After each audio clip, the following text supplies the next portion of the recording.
I'll teach you breathing in neutral spine. So I'm going to grab a couple balls. Breathing in neutral spine is, for me, the most important exercise in the whole Pilates repertoire. The reason it's so important is because that is what you want people to be able to do in posture, right? So that translates outside of here into their lives really absolutely directly. There's two ways to set up. You can bring your feet and knees all the way together. If that feels uncomfortable or pinches the tail or pinches somewhere, you can put a ball between your knees instead. So you can try it either way that you want. Your spine is neutral. So find spinal neutral, and you're going to take a breath in. We say take a breath in for nothing, with nothing holding you back. And then you're going to exhale without moving your spine. You're going to drop the belly button down towards the spine. The spine stays holding its position, and tighten those deep abdominal muscles. Right? So I cue people to actually touch their ASIS. Do you all know where that is? Or the bones right in their hips there. And then drop your fingers just inside of them. If you exhale and tighten and you want those deep abdominals, that's how you can feel if they're on or not. You're actually feeling your obliques. Right there, transverse abdominis is too deep to feel, but if you can feel the obliques firing, your transverse abdominis is most likely firing as well. So yeah, place those fingers right in the little well there. Take a breath in, so try a little accordion breathing, breathing out to the side a little bit, and then you're going to exhale, tightening those abdominal muscles right underneath your fingers. So a good cue for people who do not know how to find this is to cough or laugh. So try that, because those muscles come on, so they can go, oh, okay, that muscle. Right? But we don't want you speaking out to find it. We want you to now pull in and find that same contraction. So that's a really nice cue for people that you can use with that exercise. Yeah. So then this is where I said if some people are uncomfortable in neutral spine, you might, for this exercise, put a little towel under the arch of their spine. Most people are okay in this, but if somebody's really uncomfortable in their spine, they may not be, so you could just put a little something under it. Would you roll it or have it like a Probably pillow shape? It would be really thin. Okay. I mean, most people's curves are not that big, so maybe just a folded towel to fit the curve of their spine. Okay. Yeah, small. We use these hand towels here, so you could just take one of those and slide it under there and see how they feel. Yeah. So that's basically breathing in neutral spine, and the idea is you do a few of them in sequence. Each time on that exhale, you're tightening a little more deeply, right? So that you get a nice strong contraction. Right? It's a great way to prime the muscles, and then I often tell people, so this exercise is the one I want you to remember above all, and I want you to practice it lying down, and once you feel comfortable there, I want you to practice it sitting, standing, while you're waiting to pay for groceries, while you're lifting something, while you're reaching overhead. See if you can do it. Can you do it and still talk? Right? So this is what's going to hold them up in their life. And then our job is to strengthen them there. Okay, so then that is, we'll move to shoulder shrugs or shoulder circles. So you're going to keep your hook lying, we call this one hook lying position, ball or legs together, whichever way. And for the shoulder shrugs, you're just going to inhale, arms are down by your sides. So put your arms down by your sides. You're going to inhale, pulling the shoulders up towards your ears. Exhale, reaching them long down. Really stretching them long towards your heels. Inhale, so where they stay down, just the shoulders. Reaching up on the inhale, exhale, reaching the fingers long. Right? So I wrote, keep going with that, and I wrote that this is for people who have neck tightness or postural tightness, or shoulder tightness and injuries. So it's actively engaging the upper trapezius and then releasing it. So most people overuse the upper trapezius, so our goal here is to teach them to release it with this exercise. And then shoulder circles, I always do a posterior shoulder circle because nobody really needs to come forward any more than they already are. So I tell them to inhale the shoulders forward, exhale down and back with that reach at the end on that exhale and reach. So deep inhale up and forward, exhale back and down, reaching long. Right. Let's do one more. Would you just laying down on the mat? You can do this on the mat or on the roller. We'll come back to it on the roller. It's hard, you don't get that much You range don't of get- motion going back on the mat. No, but As you you get do on the the roller. feedback on the roller, yes. Yeah. You get the feedback of the mat. And for somebody who maybe has a shoulder injury, this is good for them. On the roller would be too much. Yeah.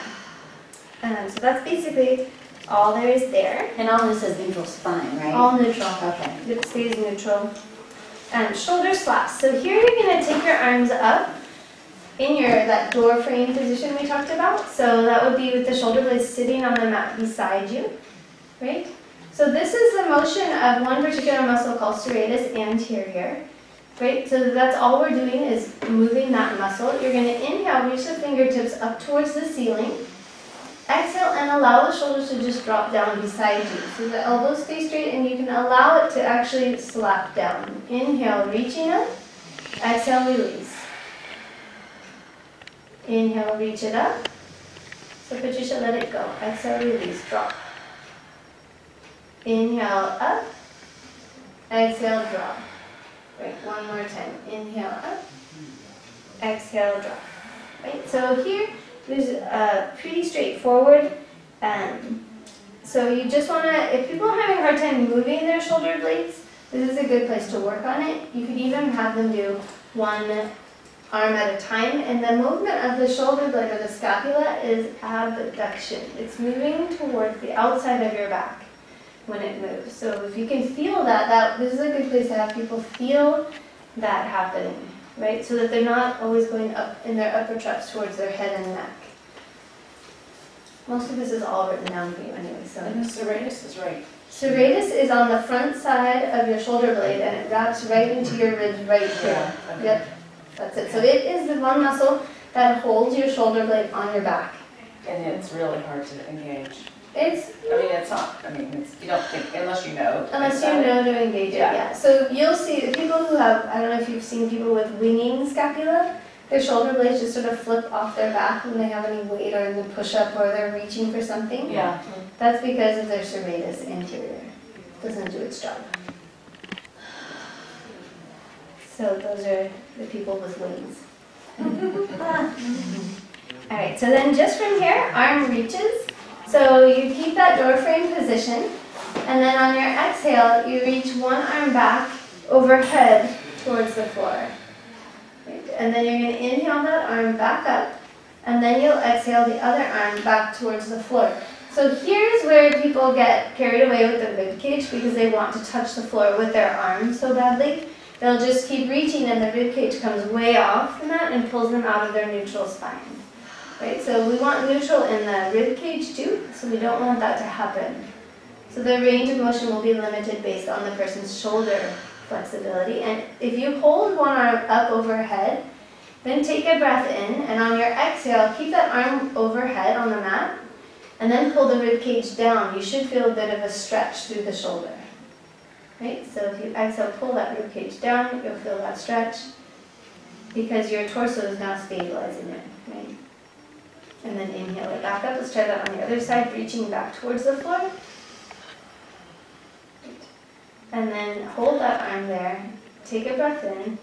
Keep the arm there. Exhale, pull the rib cage down, keeping the arm where it is, and you should feel a stretch, more of a stretch through the arm and shoulder. Yes, and then inhale it back up. Right? Good. And so you can use this to teach basic torso stability, rib cage control. When I try to bring my rib cage down, I find I'm flattening my back more. Yeah, wrong place, wrong muscles. Bad. Yes, we're good. So think about, my favorite analogy, and you'll see it a few times in your manual, is that I like to imagine you have a shoelace that's strung from one side of your rib cage to the other. And so when you want to tighten that rib cage, it's like you're pulling those strings and the rib cage tightens. Of course. Like a corset in the front, right? Yeah. Instead of a corset in the back. So if you imagine that you're laced through and pulled tight, then you can't go anywhere. And it's here, it's not lower. Right? So it's the obliques that are probably not as strong for you as your deeper abdominals, lower transverse. And then just to throw it in there, we don't talk about intercostal muscles all that much, but there are little intercostal muscles, internal and external, also that run in your ribs, like in between your ribs to hold. So you can actually activate them a little bit here too. but we don't really discuss them in Pilates very much. They're just small, teeny muscles. But for something like this, they would be healthy. Okay, and then, all right, deep abdominal cue with the adductor squeeze. So go ahead and grab your balls now and put them in between your knees. So this is a way that we can really get into the pelvic floor. This is where we really start engaging the pelvic floor. You're going to take a breath in, or start in that hook line position, a ball, or you could use a circle if you wanted to. And you're going to exhale, lifting the pelvic floor. So try that first, but don't change your neutral spine position. Right? So you're going to exhale, pelvic floor. Nope, everything stays the same. Right? Just pulling up the pelvic floor. Here. Up inside. Oh, okay. There you go. Yep, so nothing on the outside really looks any different. So then go ahead and relax. Now I want you to squeeze the knees together and pick up that same tightness in the pelvic floor. Right. Okay, so now relax. Now I want you to cheat. I'm going to have you turn your feet in and your heels out. Right? So that's going to activate your pelvic floor even more. So somebody who's really having a problem here, you can help them by doing this. So now go ahead and squeeze the ball, pick up the pelvic floor on that exhale. Right? Pelvic floor is on. Yeah. So now turn your feet back, parallel. Right, we're going to add the last layer here, which is exhaling, squeezing the ball, picking up the pelvic floor. Now drop the belly into that too, and you should have a really nice solid deep abdominal contraction. Right? And then inhale, release halfway and tighten it one more time as you exhale. A little deeper this time. Right? And the bottom and the tail, pelvis stays neutral, right? Pelvis neutral. And how much should this be flattening? Because mine feels like really flattening. A little bit. Yeah. So at the end of the breathing in neutral spine, and I don't talk about this too much in the early stages, but so when you go ahead and tighten all of that in the bottom, so the pelvic floor, low belly, at the very end of the exhale is where I cue the rib cage in. I don't cue it in earlier because I want them to activate low down and then find it at the end of their exhale, the ribs then knit together at the very end. So with the very beginner person, I don't even talk about the rib cage. I don't even worry about it till later. Even if it's unless flaring? it's really, I mean, yeah, there's the extremes. But if you were my class and I was looking around, I wouldn't even talk about the rib cage yet. We would talk about it, but not yet. Yeah. Okay. So predict the load. I will show you this and then have you try it really quick. Predicting the load, legs are tabletop. Right? This is one of the hardest exercises to teach because people go wrong all the time. So in predicting the load, my legs are supposed to stay in tabletop. They're not supposed to go anywhere else. And the idea behind this exercise is the load. The load is on my legs. Predicting the load is understanding how well I can support this load of my legs, right? So if I go here, I'm no longer supporting the load, right? So it's not about how much I move the legs, it's about support. So I will take a breath in, and I started cueing it. I was taught it to just go out from where you start, but I actually teach it to inhale towards you, exhale, tightening here, so pelvic floor, low belly, and then I'm moving out only as far as I can go, keeping everything as is. So neutral spine or a little bit flattened neutral. Inhale back, exhale. It's a lot of work. In Right? here. Okay. In here. It's deep abdominal. It's a ton of work for me. Inhale, and then exhale. Right, hold. And it's just a small movement. It's a small movement. Now granted, I gave you the cue that I have a very long lever and a very short torso, so my movement's on the small side. Some people will be able to get more, but not your beginners. And the only way I can get more out of this is to flatten, and then I can get more, but I can't do it in neutral. Yeah. Right, so if you want them in neutral, it's about, I tell them 2 to 3 inches of a motion. Otherwise the neck starts kicking in and everybody else starts jumping on board, and we don't need that. So go ahead and take a breath in, and exhale, bring your legs one at a time up to the tabletop. Right, and I like to keep that connection between the inner thighs, right, because that's going to give you a little more support. And you're going to inhale the knees slightly towards you, keeping that tabletop.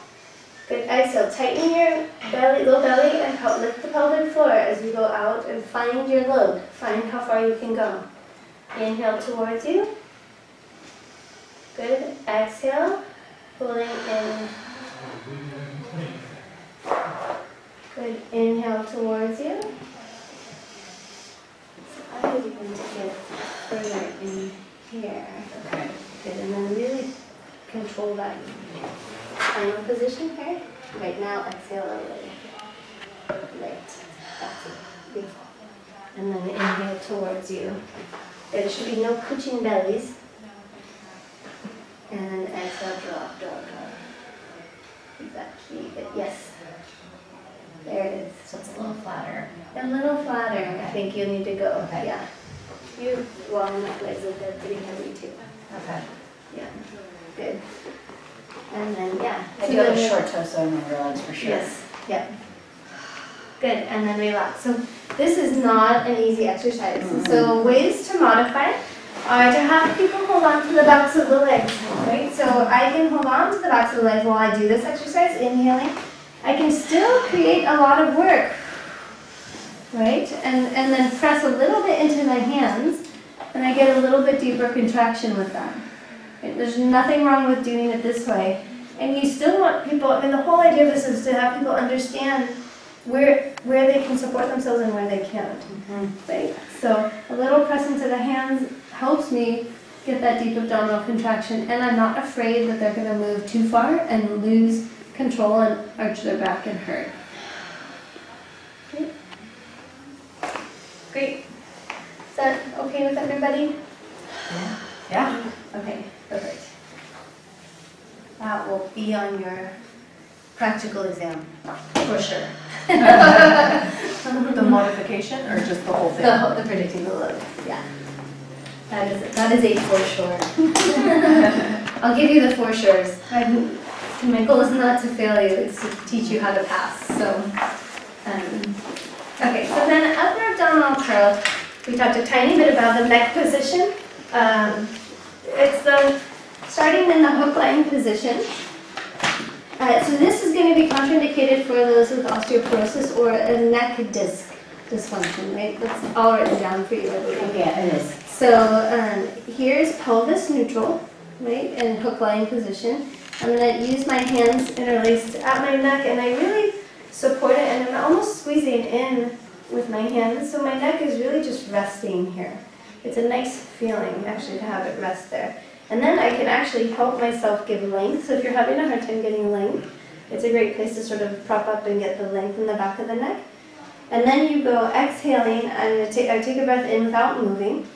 Exhaling, and I'm going to roll up. And I like to go nice and steady and slow, rolling up. And I'm working to keep my tail steady, so there's no change in that, and there's no big bulge in my tummy happening, right? Where people go wrong is this. Right? So what muscle works? We haven't gone over muscles yet, but I'm going to start quizzing you already. What muscle works when your pubic bone is going posterior and your head is coming up? Rectus abdominis, right? That's exactly where it inserts, is into the pubic bone. So we want to turn it off, and a great way to turn it off is by pelvis neutral, keeping that pelvis steady, right? So now I can work my obliques. Okay, right? These are my obliques now doing the work for me. Right. So this will be, when we talk about obliques, we're going to come back to upper ab curl and talk about all the different ways the obliques work. We want those again because they're deeper, right? And we'll go through the layers of the abdominal muscles again to show you what those all are. Okay, so upper ab curl, is that simple? But it's not as simple because of the head position and the pelvis position. Is it the right finger? I was interlaced Yeah. like this, yeah, supporting. I really like that feeling because then I get this nice long, sorry, I have so many clothes on you can't see, but I get this nice long neck, right? And I get my space here. I don't jut. I don't, feel like I'm stressed. And the ultimate goal is to get up enough that the tips of the shoulder blades are on the mat only, right? And then back down nice and steady. So let me give that a try. Great. And maybe. So it'll be a breath in. Let me see if I have this little.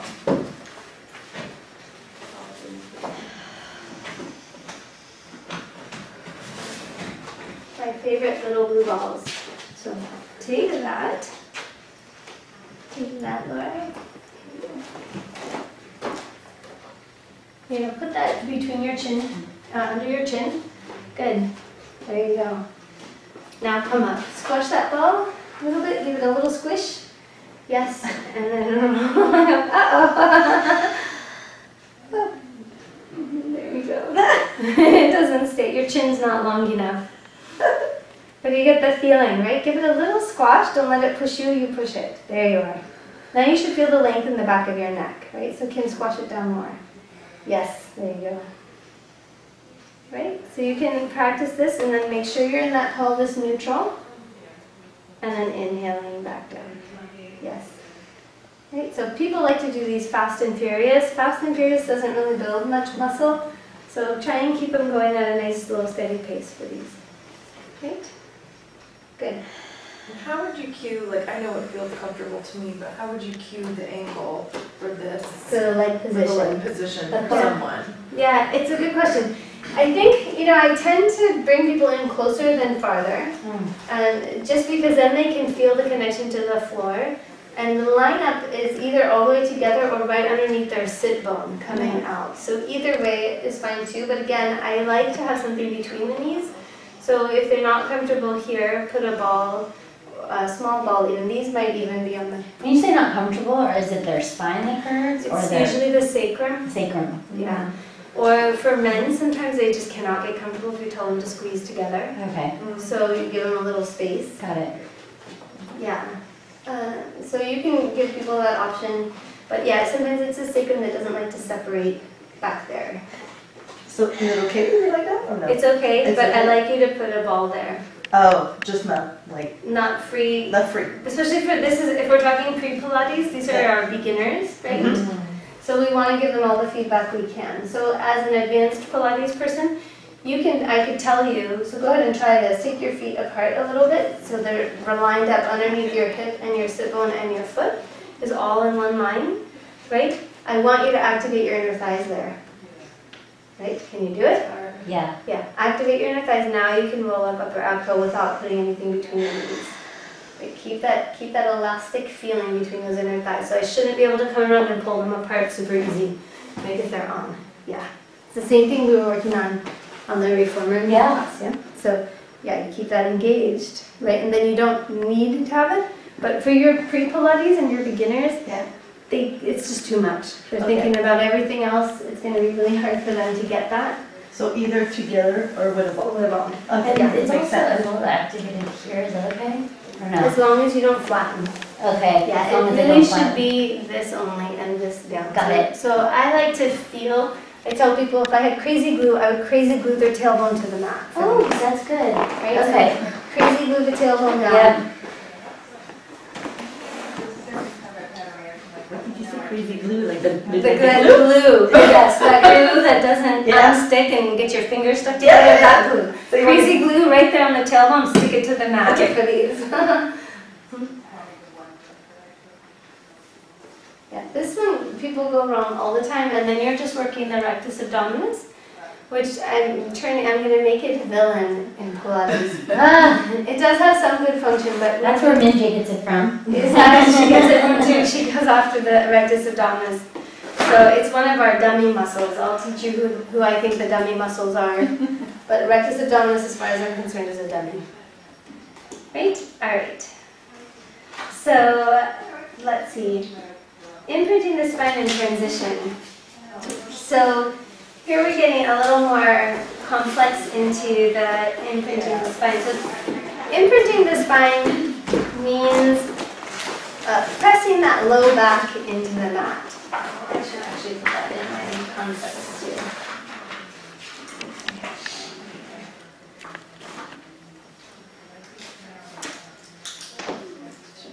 Can I just ask you a quick question? Yes.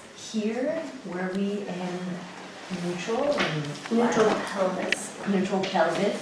So then we don't mind about, we're just talking about the pelvis. Just think about the pelvis. Okay. Yeah. If you think of neutral spine is going to change when the head starts to come up. So it doesn't really work to think about it, but it's definitely neutral pelvis, and that neutral pelvis, the tailbone stays fixed, right? And that gets people, the overuse that happens there is the hip flexors and the rectus abdominis. So those are the two we don't want firing for that, because then the obliques don't get a chance. They're too small in comparison. So imprinting the spine and transition. I like to teach it the first time from down position, taking the legs into tabletop, right? Holding onto the backs of the legs here. I can tuck my chin, I can press my hands into my thighs, right? Hollow the belly, and now my low spine is pressed into the floor. So this is the imprinted spinal position. Okay, we can get to it from down. We can get to it from up, imprinting down. Right? So that's the two ways you'll get that. We use this position a lot for hundreds, for through our rolling exercises. You want to know exactly where that is and to be able to find that position to move through it and to use it for support too. So why don't you try from laying down and then grab onto the backs of the legs. Right, that's it. Then you're going to hollow. Yes, good. So keep hollowing. You want to feel the work in the low belly, really pulling in and pressing down into the mat and really hollowing. Yes, good. Right, so then go ahead and come all the way up, and then we'll roll down into that position. So you can go feet here.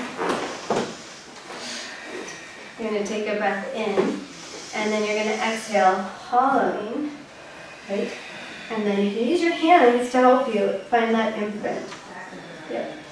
Right there. And you should feel the low back pressed into the floor. That's your imprinted position. Right, then we could do all kinds of things from that imprinted position, right, and just stay there. Whether it's that, or whether it's hundreds, or whether it's feet down, we can be imprinted and do a bunch of different things. Oh, yeah. Right? And then the transition, if we're going to use that for a transition, the one that we're talking about is mostly moving into kind of a rolling like a ball or a balance point position. So you would take a breath in, exhale, tuck the chin up, and I'm going to pass through that imprint, pulling my stomach in, press the legs away, and I come up to my balance position. Right? So then you could go back down, controlling it, right? And so see if you can do it without any momentum. You're going to take a breath in, slowly lift that head, hollow the belly. Once you get hollowed and slow, then just let the toes start to drop towards the floor, keeping the tension in your arms. Right, so that you don't have to, so this all stays together, right? Not reaching out and then back. Oh my god. Yep, that's it. Hollow that belly more. Hollow it, hollow it, hollow it. Good. Knees, toes downward. Hollow that belly. There it is. Yeah, that's the transition up to balance point. Put your shoulders in. Yeah, good. Okay, so you'll see that coming in the more advanced or regular Pilates repertoire, but it's a good exercise to start out, having that imprint and feeling the transition going up and going down. Feels good. Yeah, it feels nice. It's to be opening the low back, not compressing. So you'll hear me say that a lot with the flexion exercises. You want to lengthen, not compress. Okay, so then we go to balance point. Balance point, we just kind of transitioned into balance point, but I didn't really explain what it was. So I can start here, and I can press up, hollow, pressing the legs down, and transitioning, and balance point. Here I am in balance point. So balance point is a position where I'm a little bit behind my sit bones, right, kind of on the top of the pelvis there, and I'm hollowing my belly. That's what gives me control. If my belly's hollow, I can do whatever I want and just stay right here, right? If I'm not holding in here, I'm not going to be able to hold this position, right? So this is a good starting place for a bunch of exercises, teasers, all kinds of things, rolling up and down, and then we go to rolling like a ball from here, right? So these are all that's what we use balance point for. We use balance point on that, on the reformer for arm work.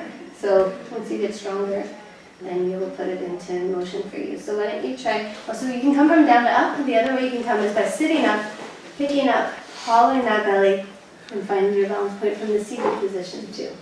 So see if you can find it, see if you can take the hands off. Great. Good. Holding that position, keeping the hollow. Great. And then I always tell people the top part, nobody should know that you're working down here with your top part. If they photograph your head, they don't know that there's work going on down below. Right? Easy said, right? Easier said than done, yeah. Good. And then relax. So that's a balance point.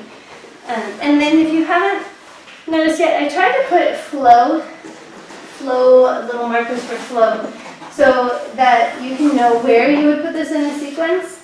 Sometimes I didn't fill it in, or sometimes it seems repetitive because it's a whole series and kind of repetitive to put the same thing in, but at least you know where you're going to and maybe even coming from with that particular exercise. So those Balance point, are you supposed to like get on your 6 bones there? behind, the sit bones are forward, you're behind them. Okay.